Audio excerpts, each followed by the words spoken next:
Assalamualaikum warahmatullahi wabarakatuh. Alhamdulillah, alhamdulillahi nahmaduhu wa nasta'inuhu wa nastaghfiruh wa na'udzu billahi min sururi anfusina wa min sayyiati a'malina. May yahdihillahu fala mudhillalah wa may yudlil fala hadiyalah. Allahumma shalli wa sallim ala nabiyyina Muhammadin abdika wa rasulika nabiyil ummi wa ala alihi wa sahbihi wa sallimu taslima. Allahu akbar kabira walhamdulillahi katsira. Allahu akbar walillahil hamd. Sidang jamaah salat Id yang berbahagia, puji syukur kepada Allah, limpahan rahmatnya membawa kita kepada majelis penuh barakah, majelisnya orang-orang yang beriman. Insya Allah yang hadir di tempat ini adalah hamba-hamba yang saleh. Yang hadir di tempat ini adalah hamba-hamba ibadur rahman. Setelah puasa sebulan penuh, hati kita penuh dengan cahaya ilahi, cahaya kasih sayang, cahaya suka memaafkan, cahaya suka memberi. Sifat-sifat Allah mewarisi dalam diri kita setelah kita puasa sebulan penuh. Salawat dan salam kepada junjungan kita Nabi Muhammad SAW, Rasul terakhir yang membawa risalah Islamiyah. Kepadanya kita beruswah, kepadanya kita meneladani. Jamaah salat Id rahimakumullah, pada tahun 1906 Kyai Dahlan pertama kali khutbah Jumat pakai bahasa Jawa. Sidogiri masih pakai bahasa Arab. LDI teman-teman kita juga masih pakai bahasa Arab. Sebagian saudara-saudara Nahdien juga pakai bahasa Arab. Tapi Kyai Dahlan pertama kali tahun 1906 beliau khutbah dengan bahasa Jawa di Langgar Kidul. Ulama seluruh Indonesia geger. Dahlan Kyai Gendeng, Dahlan Kyai Kafir, Dahlan Kyai Londo. Bahkan Langgar Kidul sempat digugurkan, digulingkan. Gus Dur menyebut, aku adalah orang Muhammadiyah yang dititipkan di NU. Gus Dur juga berkata, kemenangan Muhammadiyah atas NU adalah kemenangan dialektik. Apa itu dialektik? Yang awalnya dibantah, ditasabuhkan, dikafirkan, kemudian dibenarkan dan ditiru rame-rame. Hari ini kita lihat seluruh Indonesia, Malaysia, Brunei, bahkan di seluruh dunia, orang khutbah mesti pakai bahasa yang dimengerti. Rukun-rukunnya masih pakai bahasa Arab, tapi isinya sudah menggunakan bahasa lokal. Itu pembaruan pertama. Tidak kurang dari itu, pada tahun 1922 Muhammadiyah berdiri tahun 12, NU berdiri tahun 26, Indonesia berdiri tahun 45. Tahun 22 di rapat besar PP Muhammadiyah yang satu disebut sebagai Horberstur. Belanda menyebut Horberstur itu artinya gerombolan. Kalau pimpinan wilayah disebut konsul. Luar biasa. Pertama kali Kyai Dahlan tanya kepada salah seorang santrinya yang bernama Kyai Suja. Dalam bahasa Jawa Kyai Dahlan bertanya, Arab gawe opo awak muja? Suja menjawab, saya mau bikin hospital, rumah sakit. Tahun 22. Umat Islam 100% masih buta huruf. Muhammadiyah sudah bikin hospital, rumah sakit. Opo meneja amhos, rumah yatim. Opo meneja amhuis, panti miskin. Dahsyatnya pembaharuan yang dilakukan oleh Kyai Dahlan. Ini gerakan yang sangat kontroversial. Saat itu kita dianggap banyak sekali pemikiran-pemikiran Kyai Dahlan merupakan antitesis dari umatnya. Kenapa Kyai Dahlan tidak bangun pesantren? Kenapa Kyai Dahlan tidak bangun ma'had saat itu? Tapi beliau pilih hospital, rumah sakit. Itulah hebatnya pembaharuan. Pada tahun 1879, Syekh Muhammad Abduh dan santrinya yang bernama Syekh Muhammad Rashid Ridho diundang ke Sorbonne University, Prancis. Ini dua orang grand Syekh Al-Azhar. Syekh Muhammad Rashid Ridho, dia yang menulis kitab tafsir Al-Manar yang fenomenal. Di kolokium itu Abduh pidato luar biasa. Di depan ratusan agamawan dunia, ada pendeta, ada rahib, ada biksu, ada pastor, macam-macam. Bahkan ada kaum ateis dan agnostik. Abduh pidato bagus. Dia bilang di dunia ini tidak ada agama sempurna seperti Islam. Tidak ada agama yang punya kitab bagus seperti Al-Quran. Tidak ada agama di dunia yang punya nabi hebat seperti Muhammad. Semua ulama cendekiawan agamawan terdiam kecuali Reneng. Salah seorang filosof itu kemudian berkata, baik, aku percaya di dunia tidak ada agama yang hebat, yang sempurna seperti Islam. Tapi tolong tunjukkan kepadaku di mana di dunia ini ada komunitas Islam seperti yang digambarkan Al-Quran, yang kompetitif, yang produktif, yang jujur, yang kompatibel. Abduh terdiam. Sampai kemudian di Mesir, dia pidato yang sama di Al-Azhar. Dia berkata, di Prancis aku tidak temukan umat Islam ada di Prancis. Tapi di Prancis aku temukan Islam ada di Prancis. Sebaliknya di Mesir, aku tidak temukan Islam ada di Mesir. Yang aku temukan adalah umat Islam yang suka bertengkar, yang suka berselisih, yang tidak produktif, yang malas dan seterusnya. Kemudian Syekh Rashid Ridho bertanya, limada ta'khur muslimuna yuqaddimuna bi ghairihim. Kenapa umat Islam yang punya kitab bagus, nabi bagus, ajaran bagus selalu kalah dibandingkan dengan umat-umat yang lain?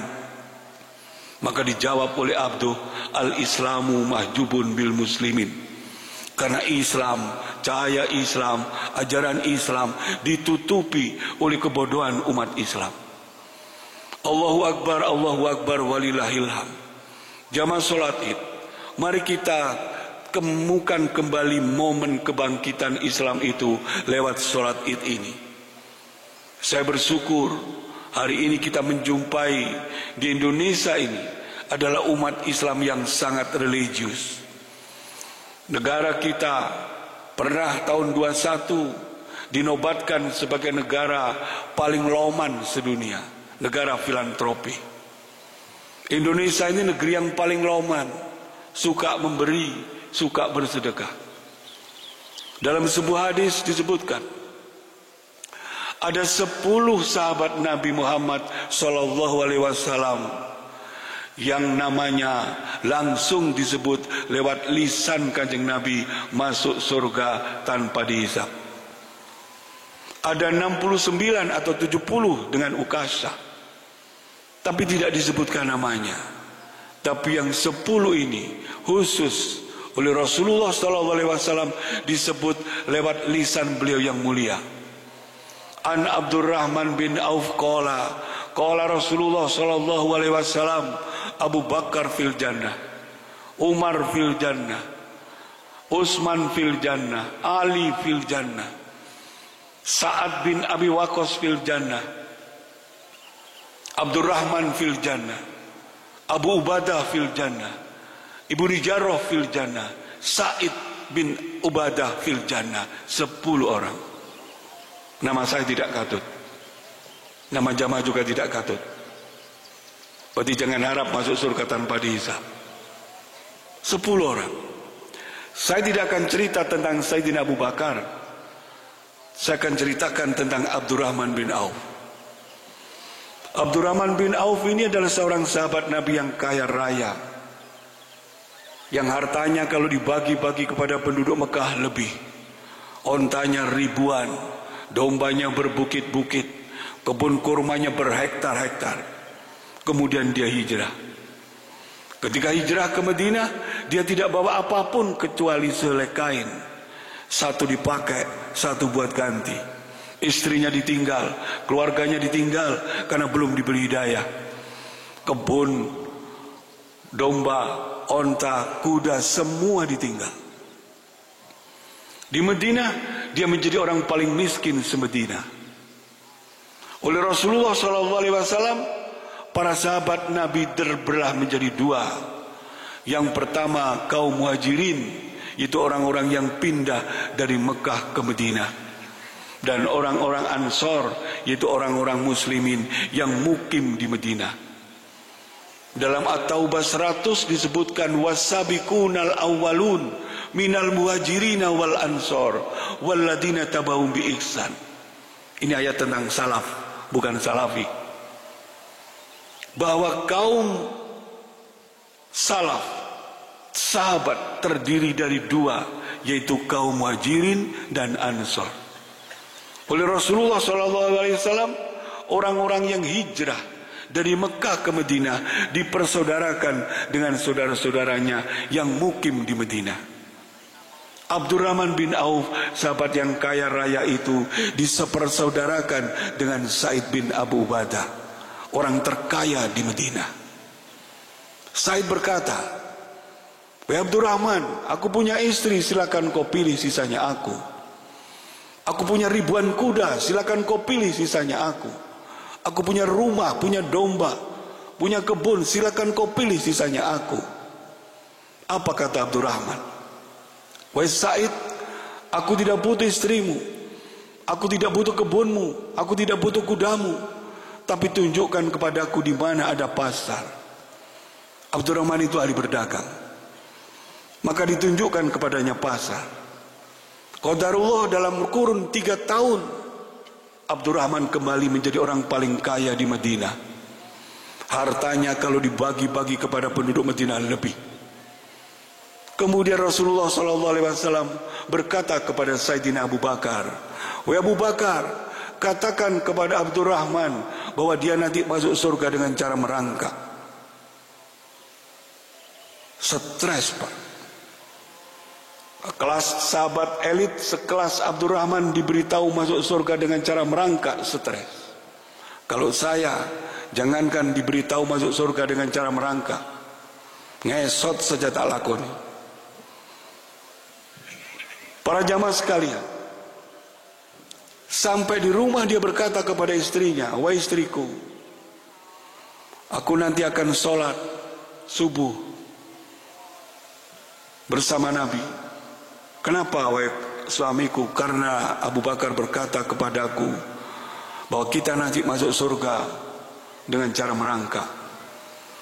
Pagi subuh, Abdurrahman sudah berada di saf paling depan. Usai sholat dia mendekat kepada Nabi, berkonfirmasi, bertabayun, "Ya Rasulullah, benarkah Anda berkata kepada Abu Bakar bahwa aku nanti masuk surga dengan cara merangkak?" "Iya." "Kenapa ya Rasulullah?" "Karena hartamu terlalu banyak." "Awakmu kesugihan," kata Rasulullah. Kemudian dia pulang, temui istrinya, "Wahai istriku, ternyata penyebab kita masuk surga dengan cara merangkak itu karena harta kita terlalu banyak. Mulai nanti malam, tahajud kita ubah. Doanya tak perlu lagi minta rezeki. Dan terus apa, Mas? Kita minta bangkrut." Dia berdoa minta bangkrut. Berbulan-bulan dia minta bangkrut. Sepertiga hartanya dibagi-bagi ke fakir miskin, sepertiga ke sabilillah. Tak juga habis, hartanya malah bertambah banyak. Dia bingung. Qadarullah 3 bulan kemudian terjadi perang Tabuk. Saat perang Tabuk itu, Rasulullah mengalami kemenangan yang luar biasa. Sukacita, gembira, ria.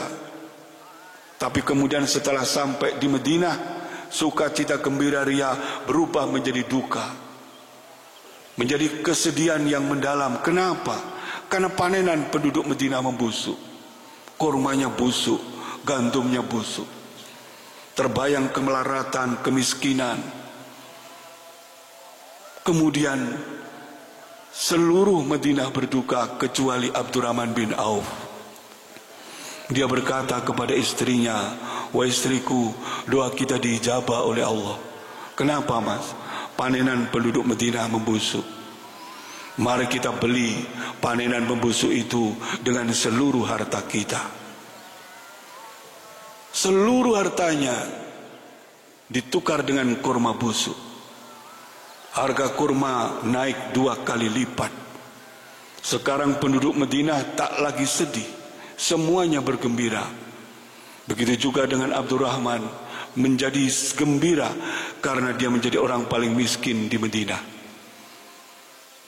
Qadarullah 8 bulan kemudian, di San'a Yaman terjadi wabah cacar. Datang 2 utusan dari Yaman, jujuk ke rumahnya Sayyidina Abu Bakar. Dia sampaikan hajatnya. "Ada apakah engkau, saudaraku, kemari?" Utusan dari Yaman berkata, "Di negeriku tertimpa wabah cacar, obatnya kurma busuk." "Apakah di Madinah ada kurma busuk?" Abu Bakar menjawab, "Banyak, ada ribuan ton jika kamu mau." "Di mana itu?" Ditunjukkan di rumahnya Abdurrahman bin Auf. Kurma busuk itu dibeli dengan harga 10 kali lipat. Bagi Abdurrahman, menjadi miskin saja susah, menjadi melarat saja susah. Imam Nawawi dalam sebuah kitabnya mensyarah bagus. Apa rahasia Abdurrahman bin Auf dicintai harta sementara dia tidak butuh? Harta datang kepadanya dengan bersujud. Abdurrahman tidak butuh. Imam Nawawi kemudian menyebutkan salah satu rahasia kenapa Abdurrahman dicintai harta, karena dia suka memberi makan. Sepele, suka memberi. Apa yang dilakukan Abdurrahman ini bersanad kepada Nabi Ibrahim alaihissalam dan putranya Ismail alaihissalam.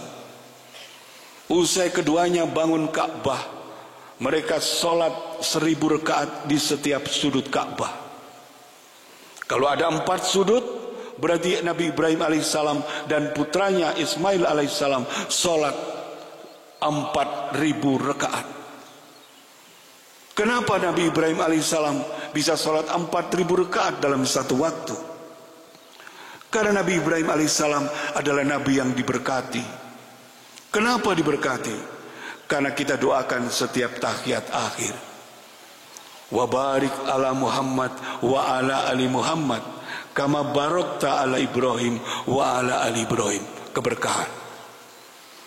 Maka dalam sebuah hadis qudsi Allah berfirman kepada Ibrahim, "Fa'auha Allah Ta'ala ya Ibrahim ahsanu ma fa'alta." Sungguh Ibrahim, yang kamu lakukan itu dahsyat, yang kamu lakukan itu luar biasa. Tak satu pun makhluk bisa sholat seperti yang kamu lakukan. Karena dia memang Nabi yang diberkati. Tapi kemudian Allah menafikkan, "Walakin, tapi luqmatu fi batnil ja'i tamfakuha khairu min hadza kulli." Satu suap makanan, satu sendok makanan yang kamu berikan kepada perut yang lapar lebih baik dibanding dengan sholat 1000 rakaat di setiap sudut Ka'bah. Dan ini para jamaah sekalian yang bikin Muhammadiyah tetap eksis selama 114 tahun. Karena Muhammadiyah suka memberi makan. Pertama kali ayat yang dipakai Kiai Dahlan adalah Al-Quran surat Al-Ma'un. Disebut dengan teologi Al-Ma'un. Ara'aital ladzi yukadzibu biddin fadzalikal ladzi yadu'ul yatim wa la yakhudu ala ta'amil miskin. Bukan hanya memberi makan, tapi juga mengajak orang lain memberi makan. Bukan hanya melakukan seperti yang disampaikan di Muhammadiyah Jombang luar biasa ini, tapi juga mengajak. Kita bangun dan mengajak orang lain untuk ikut membangun. Itu teologi Al-Ma'un. Dan itu dahsyat. Allahu Akbar, walillahilham. Para jamaah sekalian, bagi orang mukmin, dunia ini hanyalah sementara, fana, Tujuan kita yang akhir adalah di akhirat. Walal akhiratu khairul laka minal ula. Usia Nabi Muhammad SAW 63 tahun. Sayyidina Umar 63 tahun. Sayyidina Ali 63 tahun. Imam Syafi'i 58 tahun. Imam Bukhari 52 tahun. Kiai Dahlan 54 tahun. Rasulullah pernah berkata, umatku nanti umurnya kisaran antara 60 sampai 70. Pendek. Umat Nabi Adam 1000 tahun. Lut 3 sampai 400 tahun. Ilyasa 200 tahun. Ibrahim 150 tahun. Nabi Isa 33 tahun. Tapi Nabi Muhammad yang usianya 63 tahun itu, beliau sudah hidup di alam kubur sampai sekarang sudah 1500 tahun. Semenjak dari beliau wafat hingga hari ini, beliau sudah hidup di alam kubur selama 1500 tahun. Nabi Adam, estimasi arkeologi 50.000 tahun. Dan kita tidak tahu kiamatnya kapan. Kalau kiamatnya masih 10.000 tahun lagi atau 1 juta tahun lagi, disitulah kita hidup di alam kubur.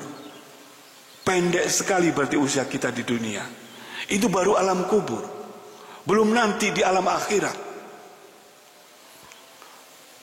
Sepanjang apapun kita di alam kubur, selama apapun di alam kubur, ketika kita nanti dibangkitkan, hanya seperti orang tidur. Seperti kisah Ashabul Kahfi yang dimatikan selama 350 tahun. Kemudian dia dihidupkan saat berkata, berapa kita lama tinggal di sini? Jawabnya, teman menjawab, semalam. Sangat pendek. Waktu akhirat yang sesungguhnya adalah di padang mahsyar. Awal kehidupan akhirat itu di padang mahsyar. Di padang mahsyar nanti bumi diratakan seperti roti, matahari direndahkan. Tidak ada tempat tinggi, tidak ada tempat rendah. Tinggi kita racak 60 hasta seperti tingginya Nabi Adam alaihissalam. Usia kita sebaya 33 tahun seperti usianya Nabi Isa alaihissalam. Laki-laki dan perempuan telanjang bulat. Laki-laki dalam keadaan belum disunat, tidak beralas kaki. Sayyidah Aisyah bertanya kepada Rasulullah, ya Rasulullah, jika saat itu kita telanjang bulat, apa kita tidak malu sama teman? Rasul menjawab, saat itu kamu sudah tidak sempat ngurus orang lain. Ada yang keringatnya semata kaki, ada yang keringatnya selutut, ada yang keringatnya sedada, ada yang tenggelam karena keringatnya. Bergantung amal perbuatan di dunia. Kita berdiri saja tanpa aktivitas apapun 50.000 tahun. Padahal setengah hari waktu akhirat sama dengan 500.000 tahun waktu dunia. Quran surat 54. Kemudian Rasulullah SAW bernasihat, fatakunaru walau bisikit tamaroh. Selamatkan dirimu dari siksa maksar meskipun sedekah dengan separuh biji korma. Dasarnya sedekah, meskipun hanya separuh biji korma. Lah kalau separuh biji korma bisa menyelamatkan, bagaimana dengan sekilo? Bagaimana dengan sekintal? Dalam Al-Quran surat Al-Munafikun, para jamaah sekalian, nanti kita semua akan mengalami di saat sakaratul maut. Para nabi, para rasul semua mengalami. Pada saat malaikat Israel datang, saat sakaratul maut itu, mata kita dipertajam, pendengaran kita dipertajam. Kita bisa melihat yang gaib. Kita bisa melihat kedatangan malaikat, termasuk malaikat Israel yang akan mencabut nyawa. Saat itu kita berdoa, Robbi laula akhortani illa ajalin qarib. Ya Tuhan, beri aku tenggang, beri aku sedikit waktu. Jangan kau cabut sekarang, jangan kau ambil nyawaku sekarang. Kemudian Tuhan bertanya, Kalau sudah tak aku tunda, apa yang kamu lakukan? Apa kamu tidak sholat lagi? Tidak. Apa kamu tidak haji lagi? Tidak. Apa kamu akan umroh lagi? Tidak. Apa yang akan kamu lakukan? Kita berkata, fa'asodaku, saya akan bersedekah. Para jamaah sekalian, inilah dasarnya kita suka memberi. Bahkan Allah Subhanahu wa Ta'ala adalah Tuhan yang suka memberi, maha memberi. Meskipun kita tidak bersyukur, meskipun kita tidak berterima kasih, Allah tetap memberi. Karena itulah para jamaah sekalian, mari pada kesempatan momen Id ini kita menjadi orang yang suka memberi, yang suka bersedekah, yang suka berinfak, yang punya kasih sayang kepada sesama. Allahu Akbar, Allahu Akbar, walillahil hamd. Terakhir, para jamaah salat Id yang berbahagia, semoga puasa kemarin itu menjadi momen kita menjadi orang yang berubah. Berubah dari orang mencintai dunia menjadi mencintai akhirat. Berubah yang sebelumnya pelit menjadi orang yang suka memberi. Yang sebelumnya pemarah menjadi penyabar. Yang sebelumnya suka emosian menjadi matang. Itulah makna Id yang sesungguhnya. Terakhir, marilah kita berdoa, semoga Allah terima ibadah kita, terima puasa kita, terima sholat kita, terima sujud kita, terima rukuk kita, terima bacaan Quran kita. Barakallah, innal hamdalillah hamdan yuafi ni'ama wa yukafi mazida. Ya Rabbana lakal hamdu kama yanbaghi li jalali wajhika wa dimi sultanik. Allahumma sholli ala Muhammad wa ala ali Muhammad kama sholaita ala Ibrahim wa ala ali Ibrahim wa barik ala Muhammad wa ala ali Muhammad kama barakta ala Ibrahim wa ala ali Ibrahim innaka Hamidum Majid. Allahumma ighfir lil mu'minina wal mu'minat minal muslimina wal muslimat al ahya'i minhum wal amwat. Rabbana dhalamna anfusana wa ilam taghfir lana wa tarhamna lanakunanna minal khasirin. Rabbana la tuzigh qulubana ba'da idh hadaitana wa hab lana min ladunka rahmah innaka antal wahhab. Rabbana min azwajina wa dhurriyyatina qurrata a'yun waj'alna lil muttaqina imama. Allahumma a'ini ala dzikrika wa syukrika wa husni ibadatika. Allahumma inni a'udzubika min zawali nikmatika wa tahawuli afiatika wa fujaati nikmatika wa jami sakhatika.